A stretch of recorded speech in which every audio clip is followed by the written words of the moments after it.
Esta es la última de las semanas que hablaremos de este tema de la sabiduría en el hogar, peregrinar a través del libro de Proverbios. Es que si se perdieron alguna parte de la película, algún capítulo de lo que hemos hablado, regresen a la página que está ahí en sus volantes, que es donde encuentran el resto de lo que hemos hablado. Pero básicamente esto es lo que hemos dicho, y este es el epicentro de la enseñanza o de la serie. Capítulo 1, versículo 7, el temor del Señor es el principio de esa sabiduría.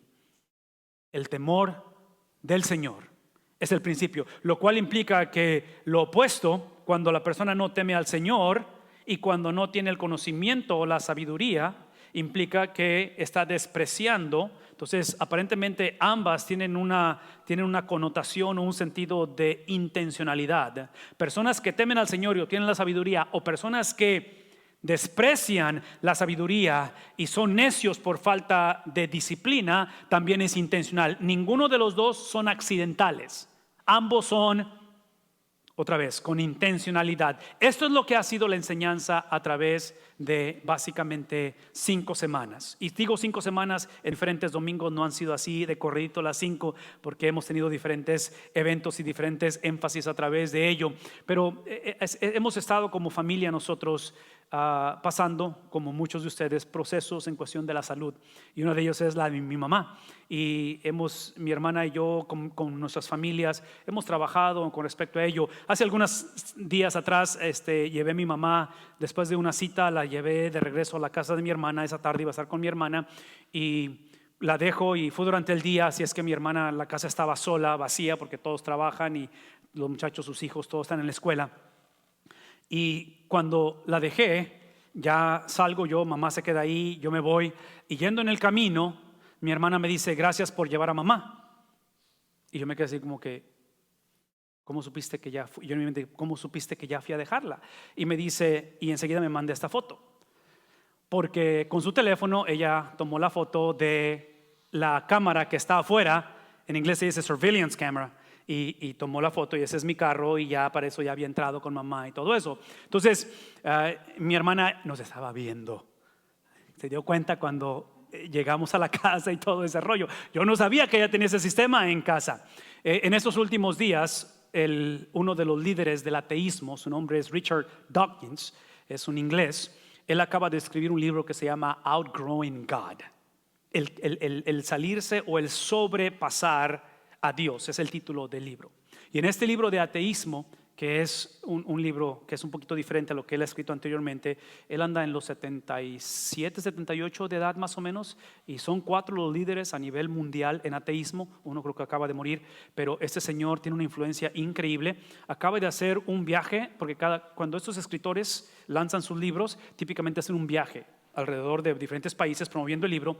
Y lo interesante es que el libro está escrito para la generación de entre los 13 a los 17 años de edad, donde lo que está diciendo es que simplemente la palabra que está usando hoy en día es get on with the program, se dice.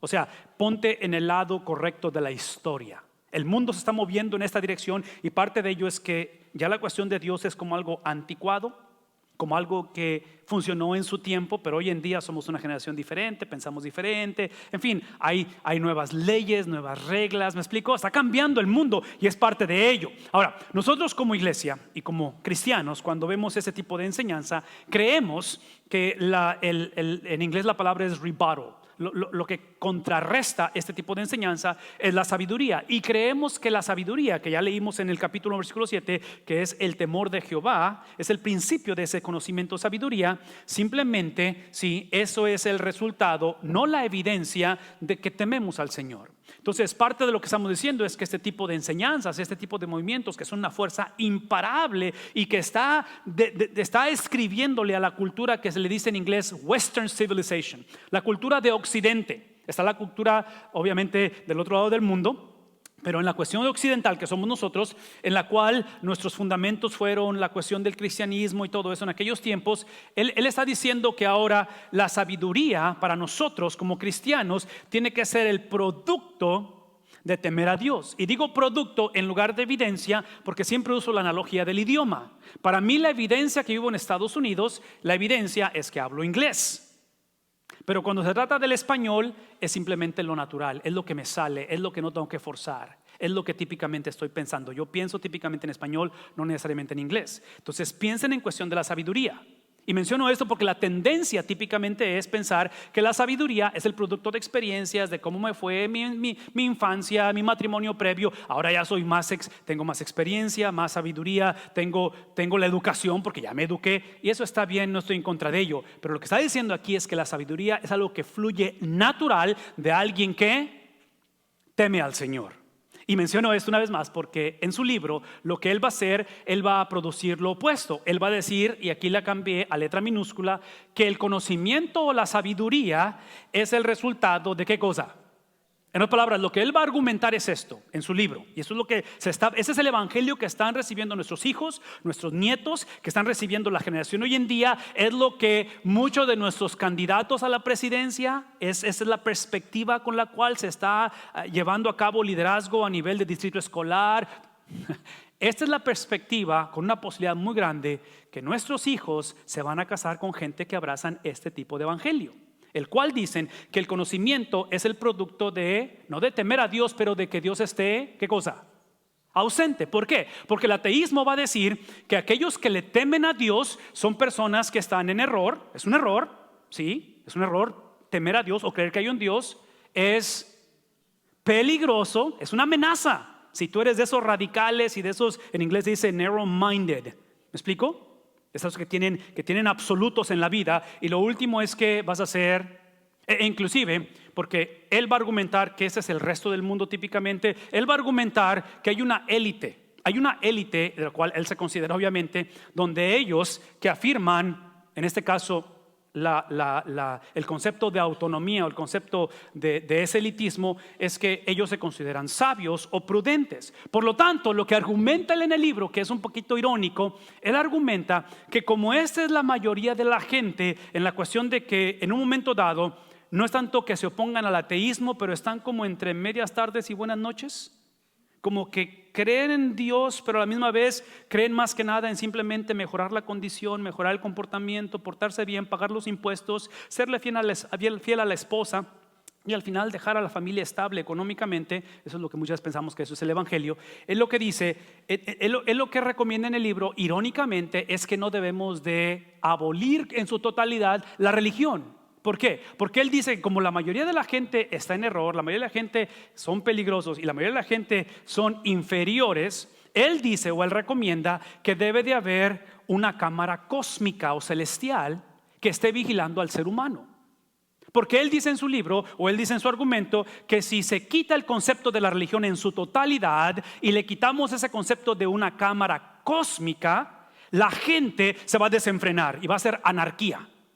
La gente va a hacer lo que le conviene y va a hacer. Entonces él dice, para contrarrestar un poquito la locura de la gente, es bueno dejar un poquito la religión, no tan radical, pero dejar el concepto de la religión, lo cual para mí es completamente irónico, porque mi primera pregunta que me gustaría hacerle a este señor es: ¿cuál es tu punto de referencia con respecto a la bondad o la maldad? ¿Qué determina o quién determina lo que es bueno o lo que es malo? Mi punto simplemente es que es inevitable, es Dios, ¿no es cierto? Porque si tú eres el punto de referencia o yo soy el punto de partida de lo que es bueno o lo que es malo, es obvio que esto no va a acabar bien. Entonces él habla acerca de esta cámara cósmica. Lo que quiero que hablemos al concluir nuestra serie es simplemente que esto es interesante y él a lo mejor no lo va a decir de esta manera, pero yo sí lo voy a decir y creo que es la perspectiva de la Biblia, es de que él está predicando este evangelio de ateísmo, que entre paréntesis, la Biblia hasta cierta manera no se opone al ateísmo, aunque se opone, pero se opone más que nada a una religión que quita la centralidad del evangelio. Porque si se pone a pensar con respecto a esta perspectiva de una cámara cósmica, hasta de esta manera él está diciendo, como quieres buena una religión, nada más que sea una religión en la cual otra vez se anteponga a ese tipo de cosas. Mi pregunta es esta, porque la perspectiva que él está poniendo, su target audience que decimos, aquellos que él está viendo como su audiencia principal es la generación joven. Yo no sé si él está preocupando a la generación joven porque ella tiene 78 años, entonces ya sabe que anda en tiempos extras, entonces está así como que tengo que apurarme a predicar este evangelio. Él lo está viendo desde el punto de vista, en inglés es la palabra holistic, en la totalidad de la vida. De que este evangelio se predica en un concepto de que no es solamente en una reunión religiosa, o no es solamente cuando estás en el hospital o cuando estás en un problema, sino que es la totalidad de la vida. Entonces, lo interesante de esto es que la palabra de Dios siempre ha sido enseñada en ese aspecto. Es en el aspecto de la totalidad de la Biblia. Y entonces yo argumentaría que si este es el reto que estamos teniendo hoy en día, donde nuestros hijos están escuchando o nuestros hijos se van a casar con gente que dice, mientras haya una cámara cósmica de que hay un Dios que nos está viendo, es que pórtate bien, no hagas malas cosas, y si robas, nada más que no te agarren en la movida y cosas por el estilo.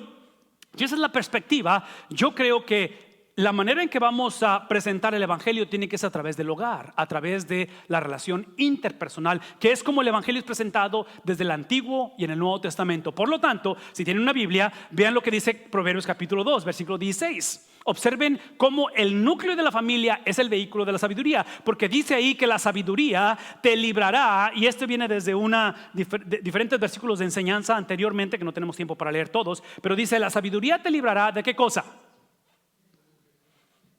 De la mujer ajena. Entonces, como casado, tal vez como casado por segunda vez, tal vez como nunca casado antes, que es el caso de la mayoría de sus hijos, esta enseñanza es extremadamente importante. Es extremadamente importante porque, una vez más, aparentemente la sabiduría es el antídoto a que, ¿cuál es lo opuesto a ser librado? ¿Qué es lo opuesto a ser librado o libre? ¿Esclavo? ¿Preso? Entonces, aparentemente la sabiduría es el antídoto de caer preso, en este caso, de la mujer ajena. Por lo tanto, sabiduría, rápidamente dijimos desde un principio que la sabiduría es el temor a Dios, y el temor a Dios es adorar a Dios, y en la adoración, cuando Dios es el objeto de nuestras prácticas religiosas, en otras palabras, escuchen esto, el punto aquí no es tener prácticas religiosas, el punto aquí es que las prácticas religiosas, Dios sea el objeto de ello. Que Él sea la razón de por qué en este caso adoramos, porque el punto es que nuestra fe esté depositada en el objeto de la fe. Entonces es importante tener fe, pero es más importante que Él sea el objeto de nuestra fe, y eso debe de producir ¿qué cosa? Entonces, una vez más, el concepto de fe y obediencia es lo que la Biblia describe como sabiduría. Una persona sabia es una persona que aprende a depender de la dependencia de Cristo y aprende a obedecer como Cristo obedeció. Traducción. Y eso es lo que quiero que me gustaría que apuntaran, si están tomando nota, o es lo que quiero que se lleven en la mente. Cuando hablamos acerca de sabiduría, es la transacción doble de que cuando yo deposito mi fe en la confiabilidad de Cristo, Él me entrega su obediencia de 33 años a mí. Entonces yo entrego mi pecado, necesitas fe para decir aquí está mi pecado, te lo entrego a ti, mi maldad, mi desobediencia, toda mi rebeldía te la entrego a ti, y cuando yo hago eso, el proceso de salvación, la transacción de salvación es que Él me entrega ¿qué cosa? La obediencia que Él llevó por 33 años hacia su Padre Celestial. Por eso lo he dicho varias veces, que de nada serviría si Cristo nace un jueves, muere un viernes y resucita un domingo. No sería suficiente, porque no habría nada que transferirme a mí. Entonces, si tú eres salvo, si tú eres un hijo de Dios y has abrazado la sabiduría de Dios, si eres una persona que has aprendido a tener fe en Dios y eres una persona que tratas, como yo, como muchos, de ser obedientes a Dios, es simplemente que hemos sido parte de este proceso doble de una transacción legal. Yo entrego mi culpa, Él me da su justicia. Y observen esto, eso implica que al ser sabios ahora, al ser parte de ese grupo de sabiduría, o de que hemos abrazado la sabiduría, somos librados ahora de la mujer ajena. Y en este caso quiero que usemos este lenguaje. Es simplemente una vida ¿de qué cosa? De autonomía. Porque en este caso, cuando hablo de la fe y cuando hablo de la obediencia, espero que ya esté claro para ahorita. Si estás visitando, a lo mejor esto es nuevo, pero estoy hablando no de tu fe, ni estoy hablando de mi obediencia. No estoy hablando de nuestras credenciales, o si usáramos el término de cuestión de investigadores, la charola que sacamos para decir, hey, aquí están mis credenciales de lo que he hecho, yo diezmo, yo vengo a la iglesia, bla, soy el hijo de... No, estamos hablando de la fe de ¿quién? La fe de Cristo y la obediencia de Cristo.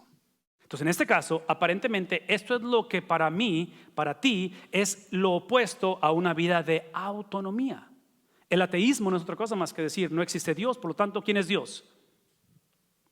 Yo soy Dios.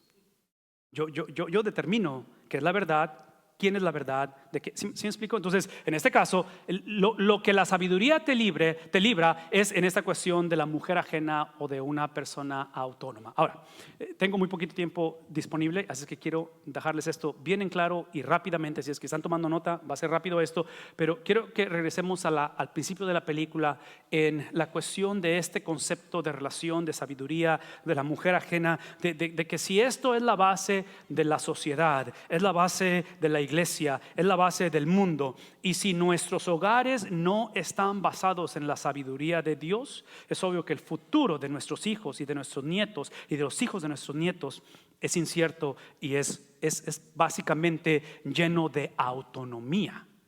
Y eso es lo que está predicando ese señor en su libro. Quiere una generación que salga, outgrowing God, salgan de esta opresión de la religión, porque él dice que la religión es opresión. Y ahora quiero que vean cómo inició la historia. En Génesis capítulo 2 dice la palabra de Dios, después de que Dios hizo diferentes cosas en cuestión de creación, dice: luego Dios el Señor dijo, no es, en otras palabras, día 1 él crea y dice Dios es bueno. Día 2 él crea, es bueno, y se va de uno por uno hasta que llega este día en el cual en la transición dice: no es bueno que el hombre esté solo, por lo tanto voy a hacerle una ayuda.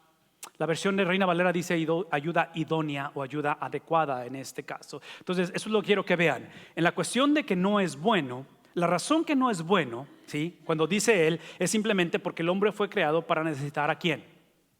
A alguien. En el contexto, observen esto, este es el capítulo 2, el pecado entra en el capítulo 3. Entonces, en perfecta armonía con Dios, el hombre tiene necesidad de tener compañía o comunión. Por lo tanto, observen esto, el hombre tiene la necesidad de alguien. La otra razón por ello, que esto es porque el hombre fue creado, y pienso en una huella digital, en que Dios puso en él soplo, y fue él un ser. ¿Qué implica ello? Que lo creó a su imagen y a su.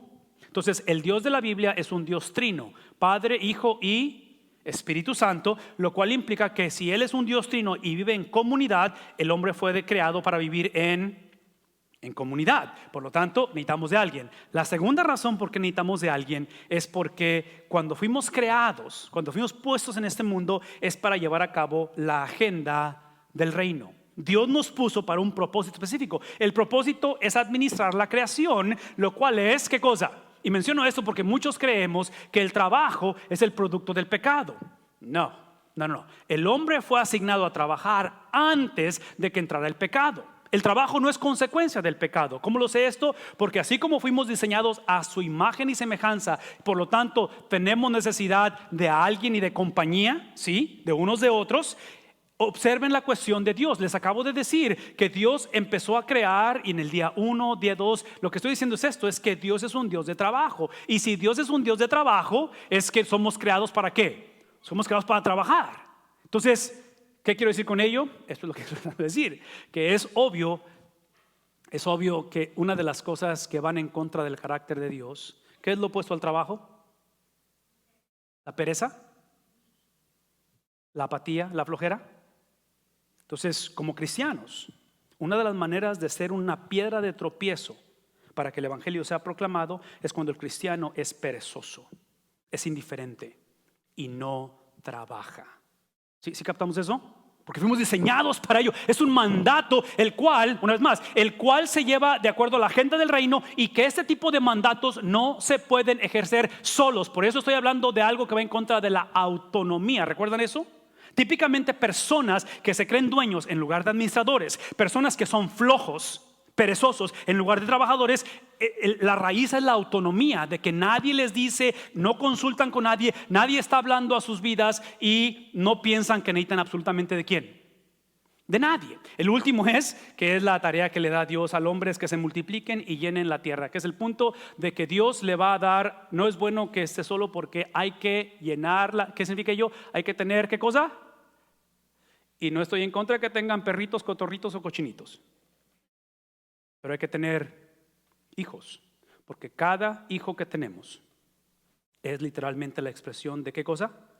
De la semejanza de Dios reflejada al mundo. Por lo tanto, ahí es donde entendemos que ese es parte del trabajo y lo que el hombre ha sido puesto. Y a raíz de ello, Dios dice, porque no es bueno, basado en lo que dije, es que le voy a proveer y le voy a hacer una ayuda adecuada. Aquí es donde quiero que contextualicen lo que estamos leyendo de Proverbios, cuando dice que la sabiduría te va a alejar o salvar de la mujer autónoma, de la mujer en el contexto de familia, porque observen esto, la ayuda adecuada implica que en la Biblia, desde el libro de Génesis, en cuestión de hombre y mujer hay similitud. Dios pone al hombre y la mujer bajo esta agenda del reino, donde Él nivela el valor o la importancia, y esto es completamente revolucionario en este tiempo en la historia. Lo es también hoy inclusive. Y menciono esto porque, observen esto, hay similitud en hombre y mujer, y es completamente revolucionario que los escritos de la Biblia mencionen a la mujer en parte de la creación, porque yo les he dicho anteriormente que en esta cultura patriarcal están los pollos, las gallinas, las vacas y luego están las mujeres. El valor de la mujer es insignificante en la cultura. Entonces, para que la Biblia mencione a la mujer en este tipo de escritos es revolucionario. Entonces, observen que la menciona como parte de la creación. Y lo último es que entre ellos, hombre y mujer, no hay necesidad de sumisión hasta que sucede Génesis capítulo 3. Porque en Génesis capítulo 3, trágicamente, el hombre pasa de sabiduría, de confiar en la confiabilidad de Dios y de obedecer a Dios a través de ser administrador y multiplicarse. ¿A qué pasa el hombre? A querer ser semejante pasa autonomía. Entonces, como producto de la autonomía es donde empiezan estas diferencias. Por lo tanto, es el contexto de lo que estoy hablando. Y cuando hablamos acerca de la sabiduría te librará de la mujer ajena, observen esto, de la cual esta mujer es extraña. ¿Sí? La mujer ajena implica que te va a librar de la mujer que no te pertenece. ¿Sí? Entonces, ¿el contexto qué es? Matrimonio. El contexto es esa exclusividad en la relación matrimonial, la cual ella, en este caso hablando de la mujer ajena, la mujer extraña, es aquella que tiene palabras. ¿Qué tipo de palabras? Seductoras. Vean tantito.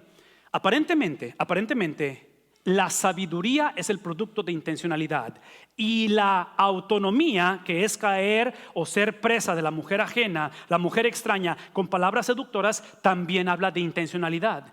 En otras palabras, ninguno de los dos cuadros, tanto de intimidad, tanto de un hogar de sabiduría como un hogar de autonomía, no son el producto de suerte, no son el producto de casualidad, no son el producto de que alguien escribió un libro de ateísmo y de repente mi hijo lo escuchó, fue a la universidad y completamente se lo llevaron de la iglesia. Sí, así no funciona esto.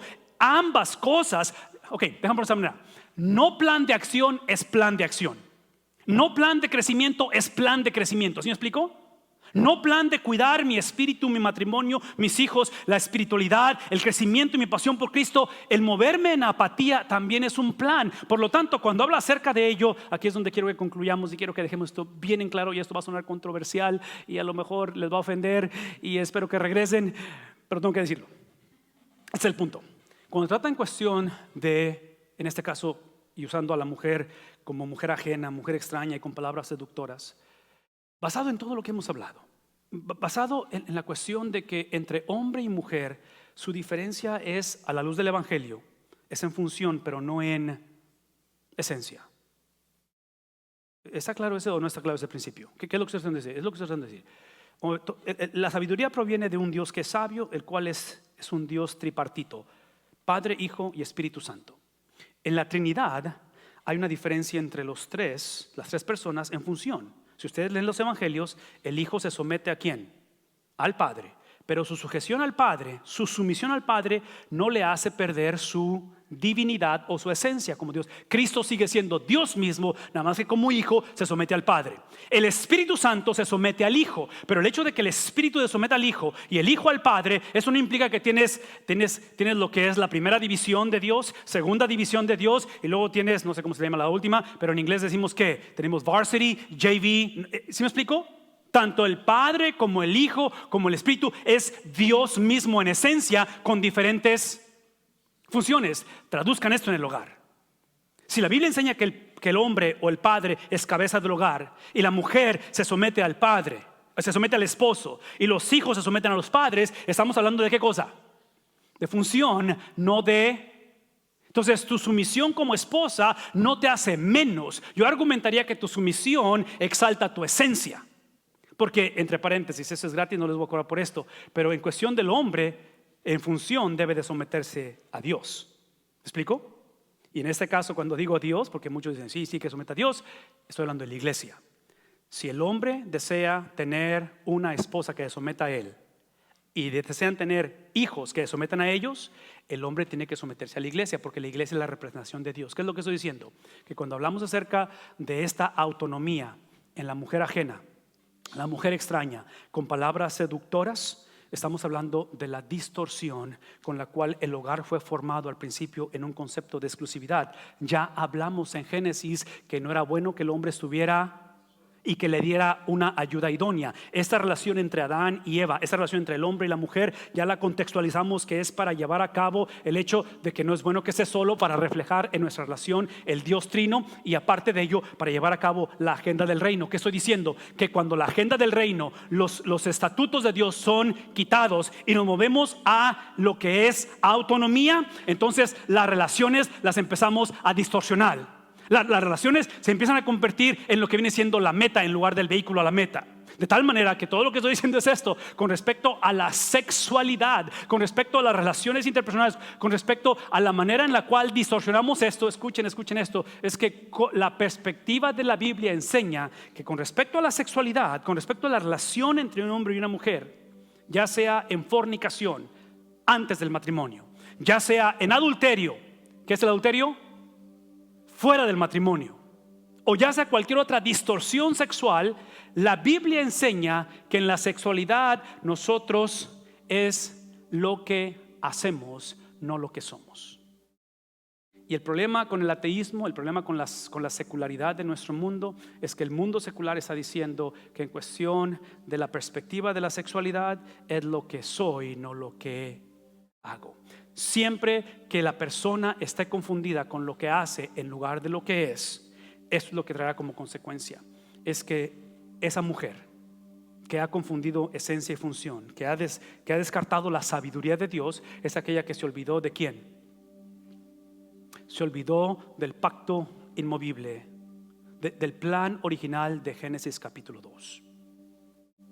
De que en un momento dado esta mujer o este hombre que decide unirse en yugo desigual, que decide vivir en autonomía, que decide hacer cosas que no glorifican a Dios, es el tipo de persona que no es solamente que está violando leyes humanas, no es solamente que está siendo infiel unos a otros, pero está literalmente metiéndose en problemas con Dios, porque dice, se olvida del pacto de Dios, el cual abandona al compañero de su... Y eso es todo lo que quiero que se lleven esta mañana. Quiero que recuerden esto: para cuando una persona abandona al compañero de su juventud, ¿qué implica ello? Esto implica algo bien sencillo, que si especialmente si eres soltero o soltero otra vez, si deseas casarte o sabes que te vas a casar, o cualquiera que sea el caso, si ya estás casado, aparentemente la enseñanza de esto, basado en el pacto de Dios, es de que en esta vida no se trata de casarse con la persona correcta. En inglés es la palabra soulmate. ¿Cómo se dice en inglés eso? Almas gemelas, creo que se dice. El punto de la Biblia no es casarse con la persona correcta, es hacer lo correcto.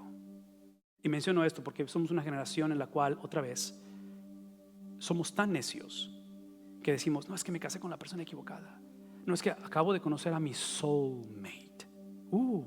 Si tan solo vieras. Y yo así como que, pero ya estás casado y tienes hijos. No, pero es que ¿para qué voy a hacer miserable a mi esposa o a mi esposo? Mejor voy a buscar a... ¿Sí me explico? O sea, es una manera en la cual estamos olvidándonos del pacto de Dios y estamos abandonando el principio básico de que el propósito del matrimonio en este caso no es que nos sintamos enamorados el resto de la vida. El propósito del matrimonio es construir una vida juntos. Y la vida que necesitamos construir juntos no es la de nosotros. La vida que necesitamos construir juntos no es la que nos heredaron nuestros padres o de la cultura en que vivimos. Es la vida de aquel con el cual Dios desde un principio hizo un pacto. Su nombre es Cristo.